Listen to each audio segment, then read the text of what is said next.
প্রিয় শিক্ষার্থী, আজকে আমরা একটি কবিতা আলোচনা করব। কবিতাটা লিখছেন মাইকেল মধুসূদন দত্ত। মাইকেল মধুসূদন দত্তের সেই বিখ্যাত একটি কবিতা। কবিতাটার নাম হচ্ছে যে কপোতাক্ষ নদ। মাইকেল মধুসূদন দত্ত যে কবিতা লিখছেন কপোতাক্ষ নদ, এটা একটা সনেট কবিতা।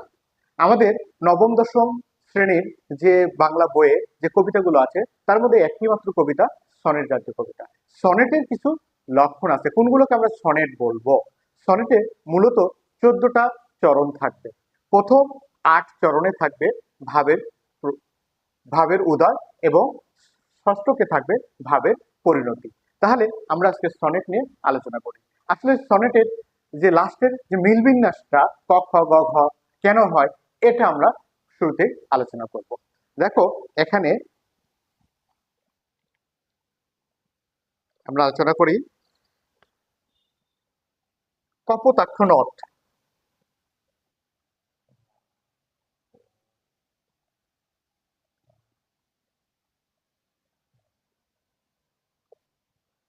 কপোতাক্ষ নদ লেখছেন কি?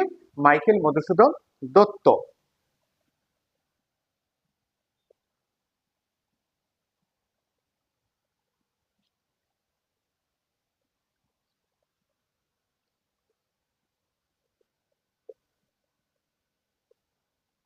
দত্ত। তাহলে আমরা দেখো, প্রথমে আছে সতত হে নদ তুমি পর মোর মনে। সতত হে নদ অর্থাৎ এই কবিতায় এখানে বলা হয়েছে যে সতত হে নদ অর্থাৎ কবি প্রবাসে আছে, কিন্তু প্রবাসে থেকেও কবির এই নদের কথা, স্মৃতি বিজড়িত সেই কপোতাক্ষ নদের কথা কবির বারবার মনে পড়ে। তারপর বলছে যে সতত তোমার কথা ভাবিয়ে বিরলে, অর্থাৎ কবি যখন একাকিত্বও থাকে তখনও এই কপোতাক্ষ নদের কথা তার মনে পড়ে। সতত যেমতি লোক নিশার স্বপনে শুয়ে মায়া মন্ত্রধ্বনি তব কল কল কলকলে জুড়াই এ কান আমি ভ্রান্তির ছলনে।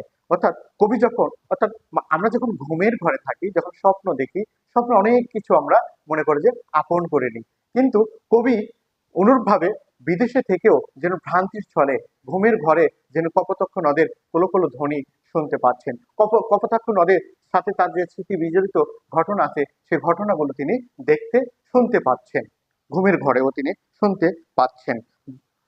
জোড়াই এ কান আমি ভ্রান্তির ছলনে, অর্থাৎ ওই নদীর বয়ে যাওয়ার যে শব্দ, সেটা যেন কবি তার কানে শুনতেছে, ওই শব্দেতে তার যে ঘুম বা তার যে ভ্রান্তি, এটা তিনি জুড়িয়ে নেন।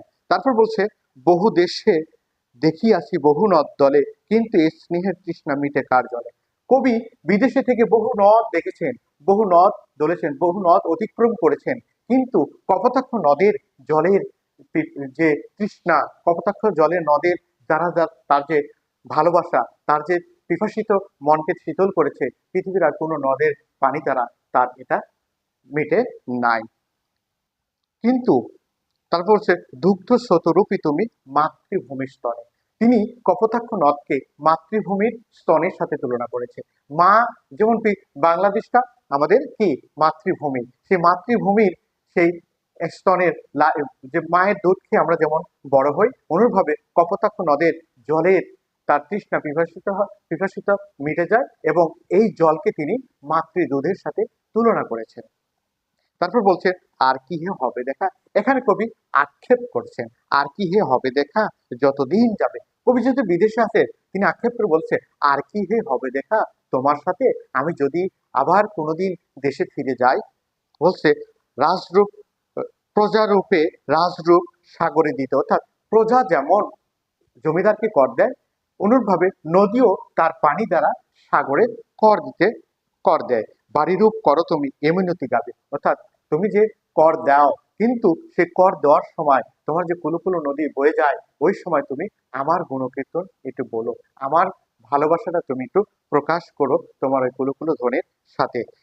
বঙ্গস জনের কানে সখা শখে সখারিতে, অর্থাৎ বঙ্গের জনে, অর্থাৎ বঙ্গের জনে জনে কানে কানে তুমি আমার এই ভালোবাসার কথাটা তুমি একটু বলে দিও। আমি তোমাকে কত ভালোবাসি, তোমার রূপ লাবণ্য, তোমার বয়ে যাওয়া ধ্বনি, তোমার প্রকৃতি, আমি যেখানে আমার স্মৃতি বিজড়িত কাহিনী লুকিয়ে আছে, সেই কথাগুলো তুমি বলে দিও। নাম তবে এ প্রবাসে মজি প্রেম ভারে, অর্থাৎ আমি তোমাকে এত ভালোবাসি, তোমার নাম নিয়ে, তোমার গুণকীর্তন নিয়ে, তোমার ভালোবাসাতে আমি মজে থাকি। লইয়েছে যে নাম তবে বঙ্গের সঙ্গীতে, যে নাম আমি কবিতা, গান বা উপন্যাস বা আমরা বঙ্গের সঙ্গীতেও তোমার নাম আমি গেয়ে থাকি। তাই তুমি তোমার প্রতি আমার যে ভালোবাসা এটা তুমি একটু প্রকাশ করে দিও। তাহলে কি কপোতাক্ষ নদের যে 14টা লাইনের যে আমরা যে ভাবার্থটা পেলাম, এখানে কবি বিদেশে থাকার সত্ত্বেও দেশের যে তার বাড়ির পাশ দিয়ে সাগতারা নদী যে বয়ে গেছে, সেই সেই নদীর যে স্মৃতি বিজড়িত, তার ছোটকালের স্মৃতি বিজড়িত যে কথাগুলো তিনি এই কবিতার মাধ্যমে সেটা ব্যক্ত করেছেন। আমরা পরবর্তী ক্লাসে এই কপোতাক্ষ নদের যে এই অষ্টক এবং ষষ্ঠকে এখানে এই যে এই সনেটের মিল বিন্যাস, এটা আমরা পরবর্তী ক্লাসে আমরা এটা আলোচনা করবো। সবাই ভালো থাকো, সুস্থ থাকো, আল্লাহ হাফেজ।